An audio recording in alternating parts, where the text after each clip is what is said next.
ચલો good morning વિદ્યાર્થી મિત્રો। ધોરણ 10 ગણિત પ્રકરણ 4 દ્વિઘાત સમીકરણ ને સ્વાધ્યાય 4.3 ને દાખલા નંબર 1 મિત્રો। તો દાખલા નંબર 1 આપેલ દ્વિઘાત સમીકરણના બીજના સ્વરૂપ શોધો।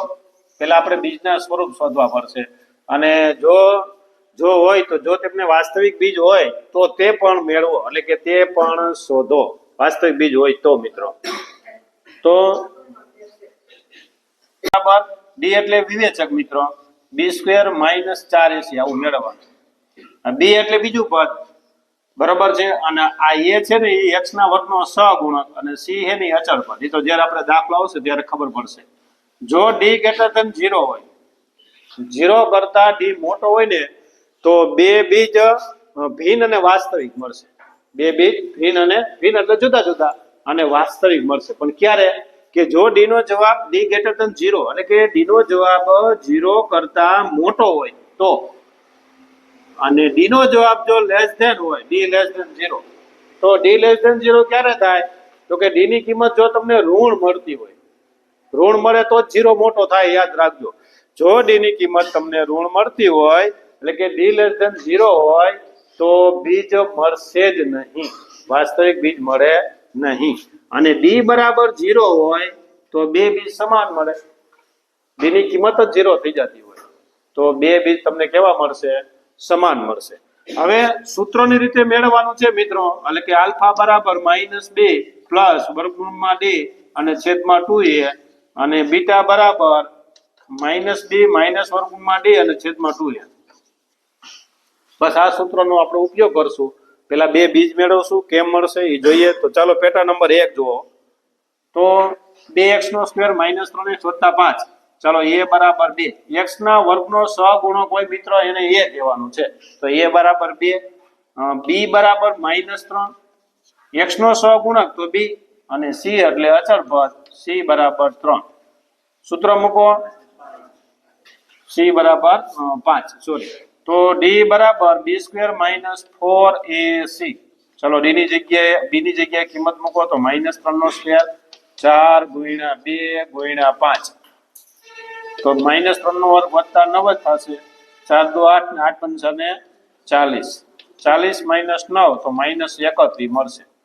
તો આ -31 આ ડી ની કિંમત આવી, ડી બરાબર -31 મળ્યા મિત્રો। જો એટલે કે ઋણ કિંમત આવી, જો ડી લેસ ધેન 0 થયો એટલે કે -31 લેસ ધેન 0, આવું લખવાનું છે। -31 લેસ ધેન 0 એટલે કે 0 કરતા 31 છે નાના, તો બે બીજ અસ્તિત્વ ધરાવશે નહીં, બે બીજ મળશે નહીં, બે બીજ મળશે નહીં। બસ પૂરું, એટલું લખવાનું।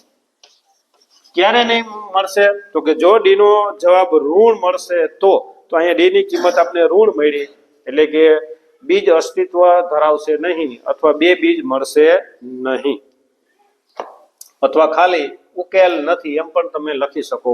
ઉકેલ છે કે ઉકેલ નથી તો બે બીજ મળશે નહીં અથવા બીજ નથી। ચાલો જોઈએ બીજું પેટા નંબર 2।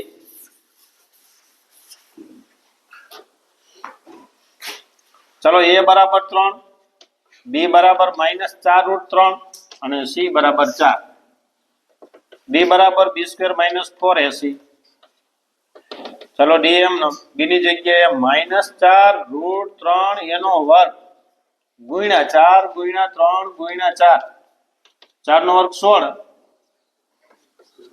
અને √3 નો વર્ગ ખાલી 3 -4 તેરી 12 ને 12 4 48, અહીં 48 કારણ કે 16 તેરી 48, 48 - 48 એટલે 0 આવ્યો, તો ડી ની કિંમત મિત્રો 0 આવ્યો, તો બે બીજ કેવા મળશે?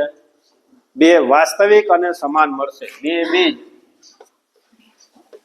વાસ્તવિક અને સમાન મળશે। હવે બીજ મેળવવાના છે પાછા, બે બીજ વાસ્તવિક અને સમાન મળશે, પછી આપણે બીજની કિંમત હવે મેળવવાની છે। તો ચાલો જોઈએ બીજની કિંમત, આ બાજુ આવતો રહ્યો આલ્ફા અને બીટા। ચાલો આલ્ફા બરાબર -2 પ્લસ વર્ગમૂળમાં ડી અને છેદની અંદર 2 આ સૂત્ર છે મિત્રો। ચાલો ડી ની કિંમત તો -4√3 અને વત્તા વર્ગમાં ડી એટલે 0 મળ્યો એટલે 0 તમારે ન મૂકો તોય ચાલે અને 2 ગુણ્યા 3 તો માઇનસ માઇનસ પ્લસ 4√3/3. હવે મિત્રો જવાબ આવો મળે છે આલ્ફાનો, પણ બુક ની અંદર પાછળ આવો જવાબ આપ્યો નથી. આ 3 જે છે તો મારે ખાલી 3 હોય તો √3 × √3 એટલે કે ખાલી 3 થશે, એટલે કે છેદની અંદર 4√3/√3 × √3 કેન્સલ થશે મિત્રો. સોરી હો, અહીંયા કારણ કે 2 2 4 થશે. ચાલુ જ રહે.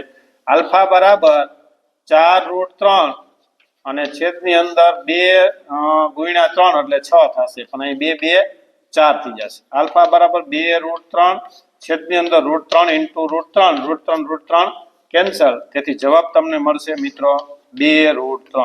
બંનેનો જવાબ આવો મળશે મિત્રો, તમે ચેક કરી લેજો, કારણ કે બે બીજ કેવા મળશે? ડી બરાબર 0, તેથી બે બીજ સમાન મળશે. તો બીજું બીજ મિત્રો પણ 2/√3 જ મળશે, કારણ કે ડી ની જગ્યાએ 0 મૂકવાનું છે. ડી ની જગ્યાએ 0 મૂકશો બરાબર છે, એટલે કે બે બીજ આલ્ફા તમને 2/√3 મળશે અને બીટા પણ 2/√3 મળશે. તો ચાલો મિત્રો પેટા નંબર 3 જોઈએ. 2x² - 6x અને +3 a બરાબર 2, b બરાબર -6 અને c બરાબર 3. d બરાબર b² - 4ac, d બરાબર b² - 4ac. ચાલો b ની જગ્યાએ તો કે -6 એનો વર્ગ 4 × 2 × 3 -6 નો વર્ગ 36, 4 દુ 8 ને 8 તેરી ને 24. મિત્રો 36 માંથી 24 જાય તો 12 મળશે મિત્રો. તો આ શું મળ્યું? તો કે ડી ની કિંમત મળી, ડી બરાબર 12 વિવેચક મળ્યું. આ ડી ની કિંમત મળી તો 12 શું થાય? 12 > 0 હોય, 12 > 0 હોય તો બે બીજ કેવા મળશે? ભિન્ન મળશે.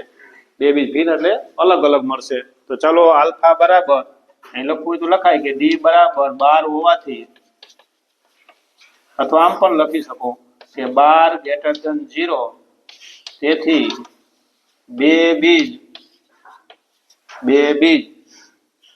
કેવા મળશે? ભિન્ન અને વાસ્તવિક મળશે.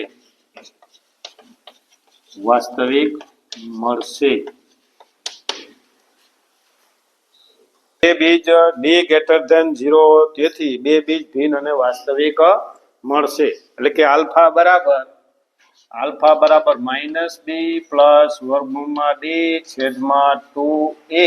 બીજું જ બીજ અહીં સાઈડમાં મેળવી લઈએ. આલ્ફા બરાબર -b - √d / 2a. એકમાં પ્લસ અને એકમાં માઇનસ. બી બંને જગ્યાએ માઇનસ છે જ, બી બંને જગ્યાએ માઇનસ. હા, આલ્ફા અને બીટા, એટલે કે બે બીજ, એક આલ્ફા છે અને એક બીટા છે. બે બીજ સાથે જ કરતો જશું મિત્રો. આપણે જોઈએ તો આલ્ફા બરાબર, ચાલો બી ની કિંમત -6, પણ જો -6 ખાલી ન મૂકતા, માઇનસ તો છે સૂત્રમાં છે, -6 અને વર્ગમૂળમાં ડી ની જગ્યાએ 12, કારણ કે ડી બરાબર તમને 12 મળ્યું અને છેદમાં 2 ગુણ્યા એની કિંમત મળશે 2. ચાલો આમાં કિંમત મૂકી દઈએ. બીટા બરાબર -6 માઇનસ વર્ગમૂળની અંદર 12 અને 2 ગુણ્યા 2. ચાલો આગળ જોઈએ તો માઇનસ આ પ્લસ થશે 6. અહીંયા મિત્રો ભાગ પાડી નાખો, 4 તેરી 12 અંદર થશે અને છેદમાં 2 2 4. બીટા બરાબર -6 અને 4 તેરી ને 12. મિત્રો અહીંયા માઇનસ અને એક અહીંયા પ્લસ, ફેર એટલો છે અને 2 2 4. આલ્ફા બરાબર, આ 4 કોનો વર્ગ છે? તો કે 2 નો વર્ગ, એટલે 2√3, એટલે એનું વર્ગમૂળ નીકળે ટૂંકમાં 4. બીટા બરાબર -6 2√3 અને છેદની અંદર 4. બંને સાથે જ લેતા જઈએ છે, તેથી આલ્ફા બરાબર આમાંથી કોમન નીકળશે 2, એટલે 3 વત્તા, કારણ કે 3 દુ 6 થાય, 2 કોમન લેવાઈ ગયા તો અહીંયા 3 વધશે હજી, તો 3 + √3 અને છેદની અંદર 4. અહીંયા પણ એવું જ થશે મિત્રો, 2 કોમન લઈ લ્યો તો 3 માઇનસ રૂટ 3 અને છેદની અંદર 4. જો અહીંયા 2 2 4 થઈ જશે, અહીં 2 2 4, તો વચ્ચે હું આલ્ફા બરાબર 3 વત્તા રૂટ 3 છેદમાં 2 અને બીટા બરાબર 3 માઇનસ રૂટ 3 અને છેદની અંદર 2. એટલે કે બીટા કિંમત તમને મળશે 3 માઇનસ રૂટ 3 છેદમાં 2 અને આલ્ફા મળશે 3 પ્લસ 3 રૂટ 3 અને છેદની અંદર 2.